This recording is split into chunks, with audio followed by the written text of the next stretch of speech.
Құрметті отандастар, Жаңаөзенге байланысты өзімнің пікірімді айта кетпекпін. Кешеден бері толқылау болып жатыр. Жаңаөзеннің көтерген тақырыбын бағаны газдың шарықтатып жіберуге байланысты. Арзандату керек деген толығымен келісемін. Халықтың жағдайы өткені барлықтарыңыз біліп отырсыздар. Қандай екен бағаның күннен күнге шарықтау деңгейі қалай болып жатқанын, баға күнде өседі, оны күнде көріп отырмыз, әсіресе жаңа жылға кейін, енді жаңа жылдан бастап жаңа бағалар. Барлықтарының енді қосымша пенсиясындағы сол жаңа бағалар жеп қойды, одан да көп жеген шығар. Өкінішке орай, соны үкімет назарына қатты алмай отыр. Сайып келгенде мына газ, басқа да қазба байлығы біздің елде. Барлығы қазақтың байлығы ол. Қазақтың үлесі, әр қазақтың сонда үлесі бар өзінің.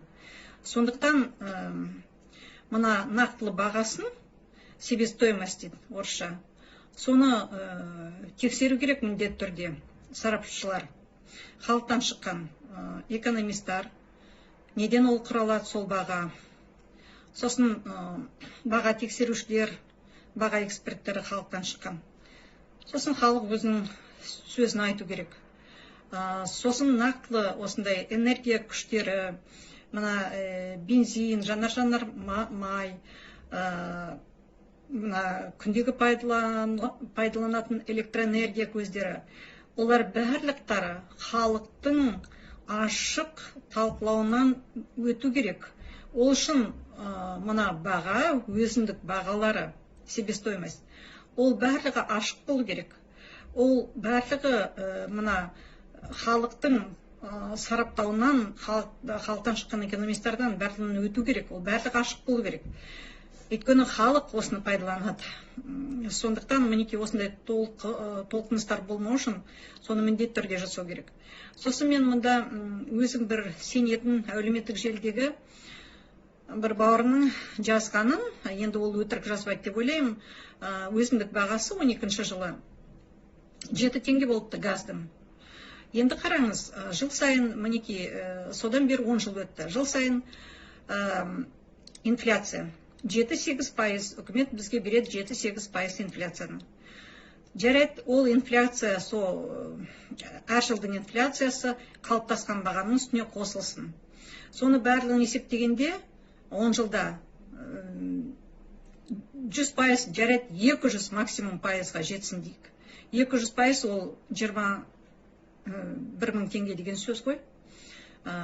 3 рет енді 7-ін көбейтсек қазіргі таңда болу керек. Бірақ та мінеки баға көріп отырсыз қандай.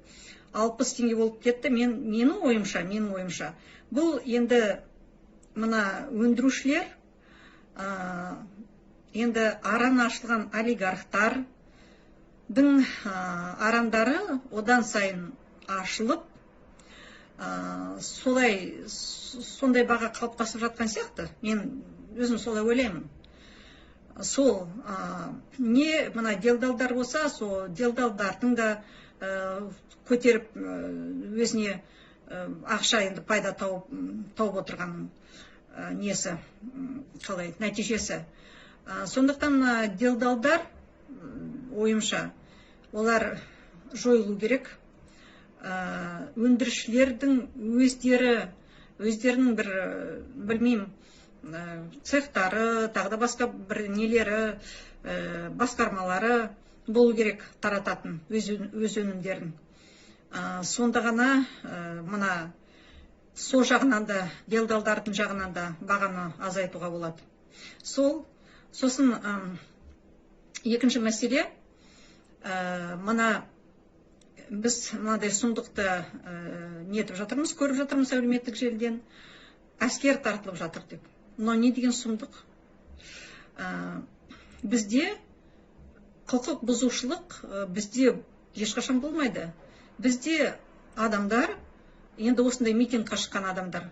Олар бірдеңені жарып, біреуді өлтіріп, көзін шығарып, шап, солай істемейді ешқашанда. 11 жылы Жаңаөзенде болған оқиға, оны енді бәртара жазады, айтады, ол әдейі арандату болды. Биліктің енді тарих ол бәрі де ашылады. Билік әдейі арандату жасады дейді сол Жаңаөзеннің билігі. Не Жаңаөзеннің сол мұнай бағасын, мына мұнайшылардың жалақысын көтермеудегі сондай топ, қалай қарсы топ.